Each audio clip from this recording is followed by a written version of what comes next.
ప్రభువునందు అత్యంత ప్రియమైన దేవుని ప్రజలారా, యేసుక్రీస్తు విశిష్ట నామమున మీ అందరికీ వందనాలు, దేవునికి స్తోత్రాలు. సార్వభౌమాధికారం కలిగిన దేవుడు, యెహోవా అనే జ్ఞాపకార్థ నామము కలిగిన గొప్ప దేవుడు మనల్ని ప్రేమించి మనకు అనుగ్రహించిన ఈ నూతన దినాన్ని బట్టి సమస్త మహిమ ఘనత ప్రభావములు యేసయ్యకే కలుగునుగాక. ఆ దేవాది దేవుడు ఈ నూతన దినము కొరకు మనకు అనుగ్రహించిన దేవుని యొక్క వాగ్దానము కృపావార్త. నిర్గమకాండము 16వ అధ్యాయము 7వ వచనం. యెహోవా మీద మీరు సణిగిన సణుగులను ఆయన వినుచున్నాడు.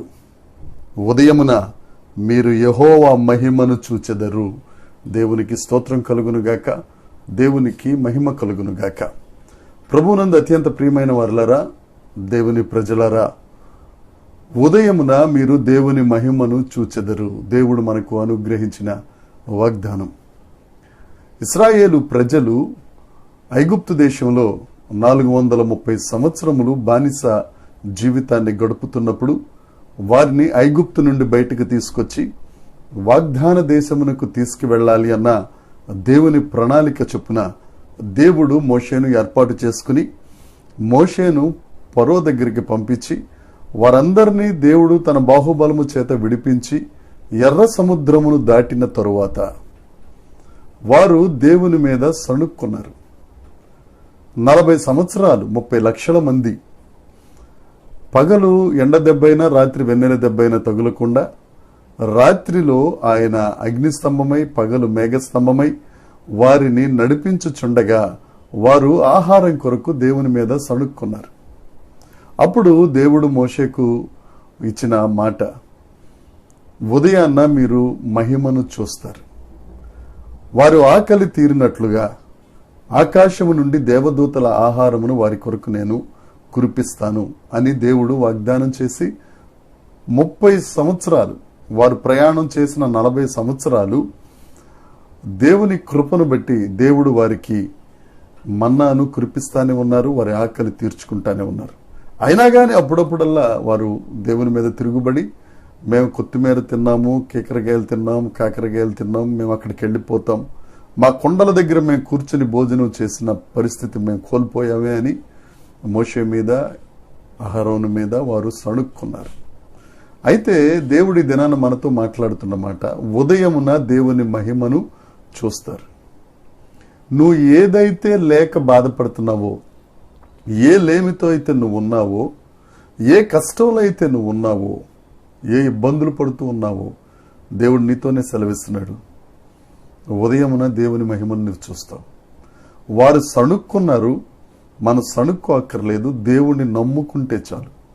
మనమందరం ఆయన మహిమను పొందాలని ఆయన కోరుతున్నారు. మనమందరం ఆయన మహిమను చూడాలని ఆయన ఆశపడుతున్నారు. యోహాను సువార్త 11వ అధ్యాయంలో దేవుడు మార్తమ్మతో చెప్తారు, నువ్వు నమ్మితే దేవుని మహిమను చూస్తావు. మార్తమ్మ నమ్మింది, దేవుని మహిమను చూచింది. ఎలా అంటే, మృతుడైపోయిన లాజరు 4 రోజులు అయిపోయిన తరువాత కూడా యేసుక్రీస్తు ప్రభు ఒక్క మాట సెలవిస్తే సజీవుడిగా బయటకు వచ్చాడు. దేవుని మహిమను వారు చూశారు. అదే దేవుడు నిన్న నేడు నిరంతరము మారనివాడు. ఆయన మన మధ్యన ఉన్నారు. నువ్వు నమ్ము యేసు ప్రభువుని. నీ అవసరతలన్నీ ఆయన తీర్చగలిగిన మహిమ కలిగిన దేవుడు. మనకున్న ప్రతి అవసరం ఏదైనా ఆయన మహిమైశ్వర్యము నుండి ఆయన తీరుస్తారు. ఆయన నువ్వు ఉదయంలోనే మహిమను చూడాలి అని అంటే నువ్వు దేవుణ్ణి నమ్ము. ఈ వాగ్దానాన్ని స్వతంత్రించుకో. యేసయ్యా, నేను నిన్ను నమ్ముతున్నాను ప్రభువా, నా పరిస్థితులు అస్తవ్యస్తంగా ఉన్నాయి, నేను లేమిలో ఉన్నానయ్యా, ఆర్థిక పరిస్థితులలో ఉన్నానయ్యా, నా పిల్లల పరిస్థితి ఇదయ్యా, నా కుటుంబ పరిస్థితి ఇదయ్యా, నా బ్రతుకులా ఉంది ప్రభువా, నేను మహిమను చూడాలయ్యా, నేను నిన్ను నమ్ముతున్నానయ్యా. నువ్వు దేవుని దగ్గర ప్రాధేయపడినట్లయితే తప్పక ఆయన మహిమ నువ్వు చూస్తావు, ఆయన మహిమతో నింపబడతావు, ఆయన మహిమను నువ్వు పొందుకుంటావు. దేవుడు ఈ మాటలు మనందరి వినికిడిలో దీవించి ఆశీర్వదించి ఫలభరితము చేయునుగాక. ప్రార్థన. పరలోకమందున్న మా తండ్రి పరిశుద్ధుడా, నీకు స్తోత్రములు ప్రభువా. మహిమ కలిగిన దేవుడా, నీకు వందనాలు. బలమైన నామము కలిగిన యేసుక్రీస్తు ప్రభువా, నీకు స్తోత్రాలు.